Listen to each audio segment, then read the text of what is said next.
Good stuff. Is that alright? Massive Notts County fan.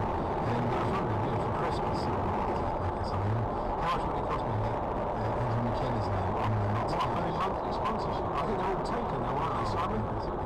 Yeah, we sold out.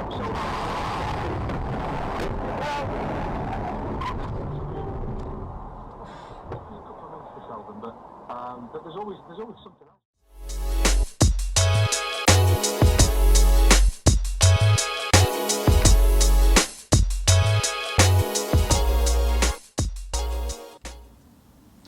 So as always, what I'm going to do, I'm going to look at this collision from all different sides. And first of all, we're going to have a look at what the camera could have maybe done a little bit better. The biggest and main mistake that the camera made was to go and sit in the lorry's blind spot. I know that there are plenty of mirrors on most lorries, including this one, to try and eliminate blind spots. But people are really lazy. Near the end of the clip, after the accident has happened, two people actually get out from this lorry. So, is this a shared drive? Perhaps. And perhaps this driver, who actually was involved in this collision, didn't bother changing his mirrors. But the spot the camera put his vehicle into now, with this being a left-hand drive lorry, is the worst possible spot.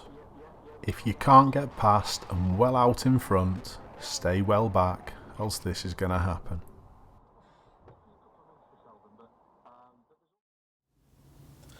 If this isn't something that you would have picked up on, it's probably about time that you did, because lorries, especially foreign ones like this lorry was, are pretty big dangers when you're around them. So just try and leave them a little bit more space, as I've just said. But there's also something else that the camera did that I'd just like to point out. The camera is also following too close to the lorry in front. Now you may think that that didn't affect the accident, but I think it may have done. I'll explain in a moment. I'm going to pause the clip so the back of the lorry is at this line now. And now we can count and see just how far the camera was travelling behind the lorry. It looks to be no more than 1 second. And I reckon, especially if there is a vehicle behind the camera following quite close, that the lorry to the left may have wrongly assumed that this space was clear. What do you think?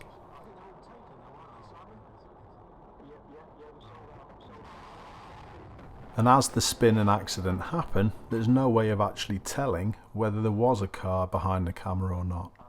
But it's an added point that you may want to put into your driving.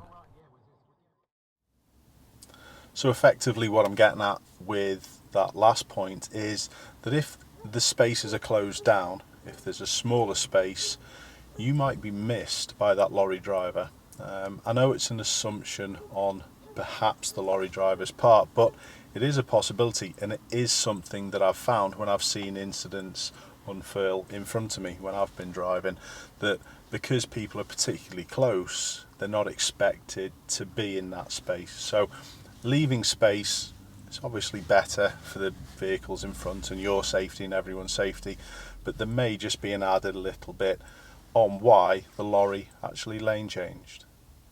Let's have a little look at what the lorry did now and see whether there's anything that we can learn from that. The lorry driver has to take full responsibility for this collision. He was the one changing lanes, and he was the one who didn't do it safely. There may be some lorry drivers already typing about blind spots, but for me it's simple. If you're not sure, you don't move. From this point, the lorry on the left is catching the one in front, and he can see the camera from here, I've no doubt, so he should have been planning his lane change from now. But he didn't do that. He arrived where he needed to lane change and just did it. This is terrible, especially driving 40 tons worth of lorry.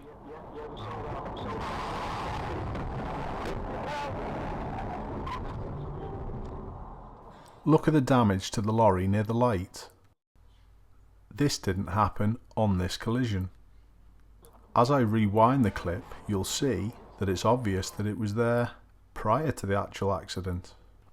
And the scary thing is that very few foreign lorry drivers are prosecuted after committing offences in the UK. That doesn't leave much of a deterrent, does it?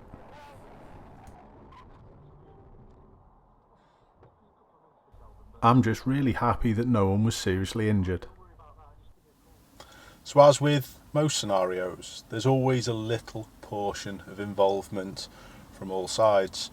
I would probably say that the lorry has got at least 90-95% of the blame on this one, but as always, there's stuff that the camera or other people could have done better. It's very rare that it's going to happen, that you're going to have a collision that one party is totally not to blame.